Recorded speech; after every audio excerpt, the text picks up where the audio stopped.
अस्सलाम वालेकुम। कब्ज़ के हवाले से रोज़ाना मैसेज आते हैं कि कब्ज़ के हवाले से ऐसा नुस्खा बताएं जिससे कब्ज़ जो है ना वो बगैर दवाई के ठीक हो जाए। इंतहाई आसान नुस्खा है।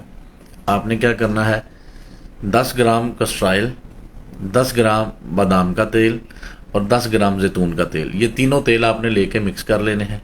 मिक्स करके एक शीशी में डाल लें। रोज़ाना रात को सोने से पहले आधा चम्मच ये जो तेल आपने मिक्स किए हुए इनमें से आधा चम्मच बड़ा खाने वाला लेके 1 पाव नीम गर्म दूध में मिलाएं और मिलाने के बाद ये पी लें।